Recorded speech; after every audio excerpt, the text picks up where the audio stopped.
कैसे हो सब? आई होप सब ठीक होंगे।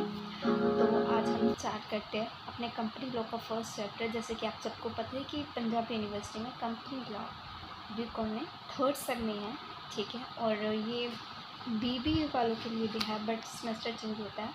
तो जैसा भी आपको सही लगेगी, अगर आपको वीडियो अच्छी लगे तो लाइक शेयर सब्सक्राइब कर देना, सपोर्ट कर देना, ठीक है। तो this is my first video, ठीक है। आई होप आपको समझ आए, अंडरस्टैंडिंग हो। अगर नहीं भी आता तो आप प्लीज़ मुझे कमेंट सेक्शन में बता देना कि आपको क्या चीज़ अंडरस्टैंड हो, ताकि मैं और इम्प्रूव कर सकूँ। तो मैं आपको एक बार बता दूँ कि मैंने रेफरेंस के लिए प्लान पब्लिशर की बुक ली है। आप वो यूज़ कर सकते हो, एग्ज़ाम के लिए बहुत बेस्ट है अगर आप पंजाब यूनिवर्सिटी में हो और बीकॉम में हो, ठीक है। तो चलिए हम स्टार्ट करते हैं। सो ये है कल्याणी पब्लिशर की बुक, आप देख सकते हैं। इसका कंटेंट हम देख लेते हैं। फर्स्ट है history and administration of company law in India. इसके बारे में हम थोड़ी सी डिटेल में नहीं जाएंगे, बस थोड़ा सा ही रीड आउट करेंगे। मेन चैप्टर हमारे यहाँ से स्टार्ट होते हैं, तो आज हम ये चैप्टर कवर करेंगे अपना, ठीक है। उसके बाद धीरे धीरे ये सारे चैप्टर्स कवर करते जाएंगे।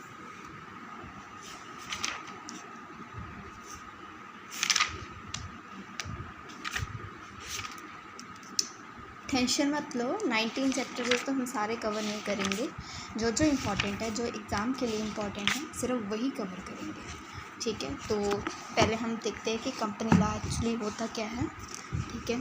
फर्स्ट ऑफ ऑल देखो, कंपनी लॉ, जो कंपनी लॉ है वो हम जानते हैं कि कंपनी लॉ एक्ट 2013 है और ये इसके अंडर ही बना हुआ है। इसके अंडर बाकी सभी कंपनीज काम करती हैं, बट इससे प्रीवियस ईयर पहले जो एक्ट लगते थे वो 1913 एंड 1956 था। बट अब इन दोनों को रिमूव करके कंपनी लॉ एक्ट 2013 लगा दिया गया है, ठीक है। और जैसे कि हम जानते हैं कि कंपनी में दो तरह के होते हैं, एक तो सिंगल बंदा उसको चलाता है और एक पार्टनरशिप होती है। सिंगल पर्सन में हम जानते हैं, जैसे कि कोई भी सोल प्रोप्राइटरशिप है तो वो कैसे चलाएगा, अकेला बंदा बिजनेस स्टार्ट करेगा, ठीक है।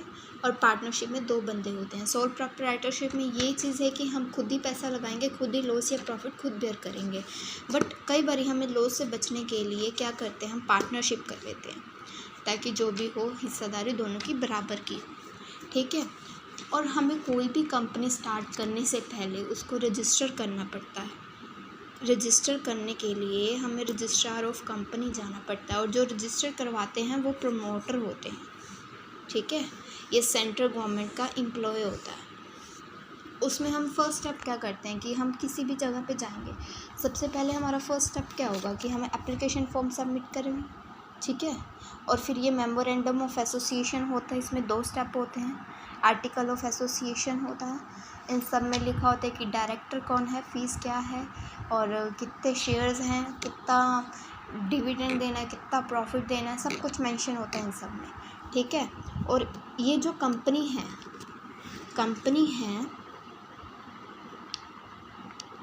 कंपनी एक आर्टिफिशियल पर्सन है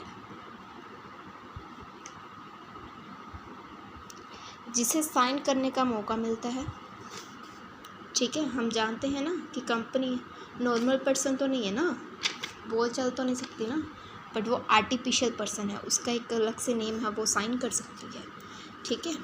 तो उसके बाद जैसे हमें हमारे रजिस्ट्रेशन सर्टिफिकेट मिल गया, ठीक है। ये सारा स्टेप होने के बाद हमें अपना रजिस्ट्रेशन सर्टिफिकेट मिल गया। दैन उसके बाद एनुअल जनरल मीटिंग होती है, ठीक है, जिसमें इक्विटी शेयर, प्रेफरेंस शेयर, दोनों शेयर होल्डर्स होते हैं, ठीक है। हम इनको मेंबर्स भी कहते हैं, ठीक है। जैसे कि हमने +2 में पढ़ा ही था, ये तो आपको मेनली डिफरेंस पता होगा कि इक्विटी में मीटिंग राइट होता है और वोट राइट होता है, बट प्रेफरेंस में ऐसा कुछ नहीं होता, ठीक है। प्रेफरेंस के और भी बहुत बेनिफिट हैं, हमने डिफरेंस कर रखा है तो इसलिए इसके डिटेल में हम नहीं जाएंगे। उसके बाद फाइनेंशियल मार्केट होता है, primary market, secondary market. Secondary market में हम जानते हैं कि ओल्ड फर्नीचर देते हैं और प्राइमरी में न्यू देते हैं। और ये क्या करते हैं कि एक प्रोस्पेक्टस इशू करते हैं, ठीक है। प्रोस्पेक्टस इशू करते हैं पब्लिक को, और पब्लिक उस शेयर्स को ले लेती है, ठीक है।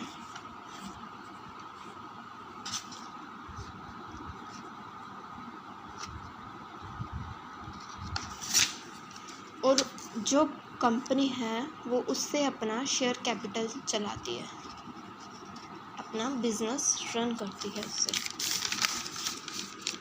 इतनी बात आपको समझ आ गई कि कोई भी प्राइमरी कंपनी है वो न्यू चीज़ें देती है, ठीक है, और वो प्रोस्पेक्टस इशू करती है, और प्रोस्पेक्टस पब्लिक को इशू करते हैं, तो पब्लिक उसके बदले उसको कैपिटल देती है जिससे वो अपना बिजनेस चलाते हैं। देन उसके बाद अब इन्होंने तो शेयर ले लिया, पब्लिक ने शेयर ले लिया, बट अगर उन्होंने रिटर्न करने हो तो वो पब्लिक को नहीं करेंगे ना, पब्लिक को तो कर ही नहीं सकते, तो वो करेंगे सेकेंडरी को।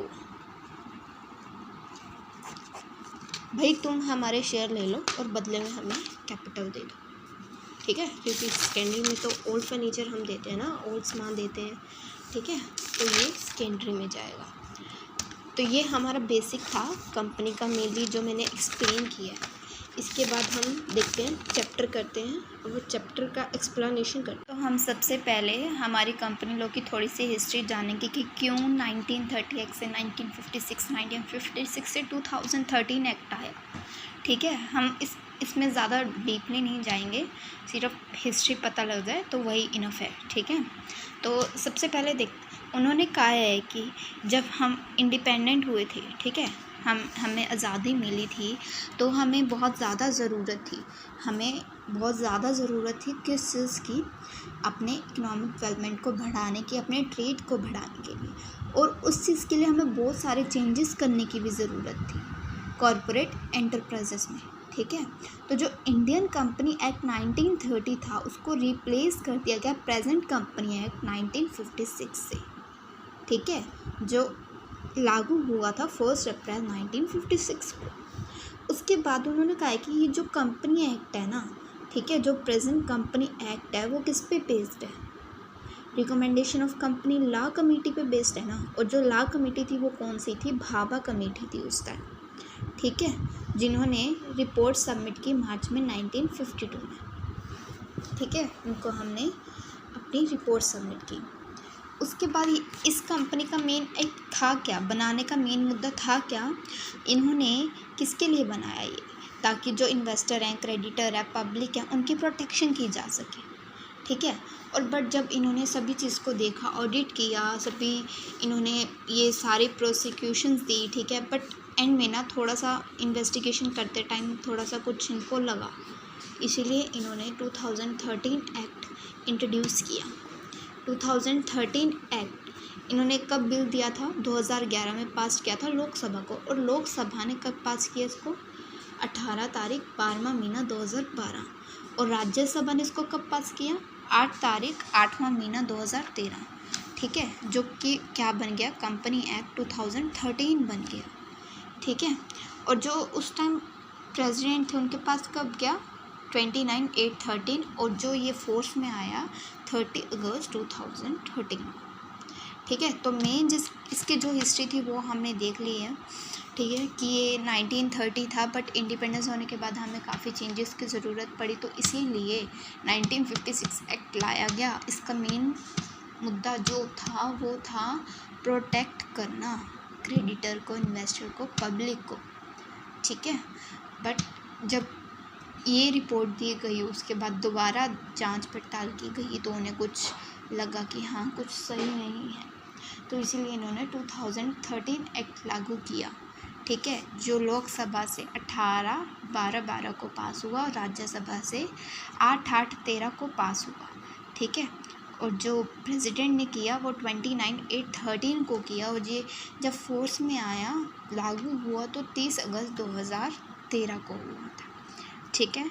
ये बात क्लियर है आप सबको, ओके। देन हम देखते हैं कि एक्चुअली में अब इसका आगे का मतलब क्या है, ठीक है। तो हमारा जो नेक्स्ट मेन चैप्टर है वो है हमारा meaning and nature of company, corporate personality. तो देखते हैं, उन्होंने कहा है कि company is a normal sense means an association of person United for a common object. कोई भी कंपनी को हम बनाते हैं तो हमें पता है कि वो कॉमन ऑब्जेक्ट के लिए बनती है, ठीक है, कॉमन ऑब्जेक्ट ही यूज़ करते हैं हम, ठीक है। Accordingly the term is use to represent association form to carry on some business for profit और to promote art, science, education और सम चैरिटेबल पर्पस। जैसे हम जानते हैं कि बहुत सारी कंपनियां ओपन हो रखी हैं, ठीक है। अब ज़रूरी नहीं मतलब सिर्फ बिज़नेस वे से, वैसे तो बिज़नेस वे से ही होती है, प्रॉफिट कमाने के लिए होती है। कंपनी का मेन मोटिव क्या है? प्रॉफिट, ठीक है। और वो क्या करते हैं? प्रमोट करते हैं आर्ट को, साइंस को, एजुकेशन को या फिर किसी चैरिटेबल पर्पज से, ठीक है। और ये किसके हैं? Section 2 close 20 of Company Act 2013 provided company means a company incorporated under this act or under any previous company law। जो सेक्शन 2 और 20 है उन्होंने क्या कहा है, ये जो कंपनी 2013 एक्ट है ये क्या प्रोवाइड करता है? जो कंपनी मीन्स कोई भी इनकॉर्पोरेटेड कंपनी है वो इस एक्ट के अंडर आती है या फिर कोई भी इसके प्रीवियस लॉ के अंडर आती है, ठीक है। और उसके बाद हम क्या कहेंगे कि जो Lord Justice Lindley had given a comprehensive definition of company, इन्होंने ये जो बंदा है इन्होंने डेफिनेशन दी है कंपनी की।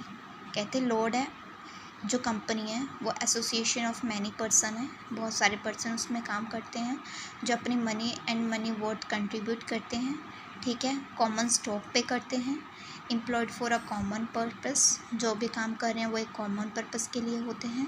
The common stock so contribute is denoted in money and is capital of company.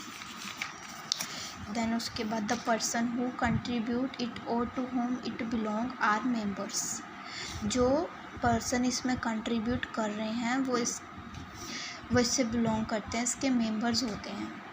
The proportion of a capital to which each member is entitled in his share. तो main हमारे ये point है जो हमने देखे। Then उसके बाद मैं आपको अपने नोट्स में से करवाऊँगी, ठीक है। बुक में काफ़ी वर्ड्स में दिया होता है, तो जैसे कि हमने ये सेक्शन 220 पढ़ा, ठीक है, एप्लीकेबल हुआ था, ठीक है। उसके बाद इसके ऑब्जेक्टिव क्या हैं? Objective to gain high standard, to take strict step to step or action, more effective institutional structure. उसके बाद characteristic of companies, separate legal entity होती है। सोलोमन वर्सेस सोलोमन लिमिटेड की इसमें एग्जांपल है, हम बाद में देखेंगे। Incorporation association artificial legal person होता है, इसमें लिमिटेड लायबिलिटी होती है। परपेचुअल सेशन होता है, कॉमन सील होता है, ट्रांसफरेबिलिटी ऑफ शेयर्स होता है। ये सारा ना, ये जो चैप्टर है इसका पहले हम जस्ट पेज देख रहे हैं, उसके बाद इसको डीपली एक्सप्लेनेशन करेंगे, ठीक है। तो कॉर्पोरेट व्हील क्या होता है? कॉर्पोरेट व्हील जो कंपनी है वो सेपरेट लीगल एंटिटी होती है, और जो कॉर्पोरेट व्हील है वो किसके बिटवीन होता है? कंपनी और उसके मेंबर्स के बिटवीन, ठीक। और जो इसका कॉर्पोरेट व्हील का इफेक्ट है वो क्या होता है कि इसमें कम चांस होते हैं फ्रॉड होने के, ठीक है। उसके बाद doctrine of lifting the corporate wheel होता है, ठीक है। इसमें क्या क्या है?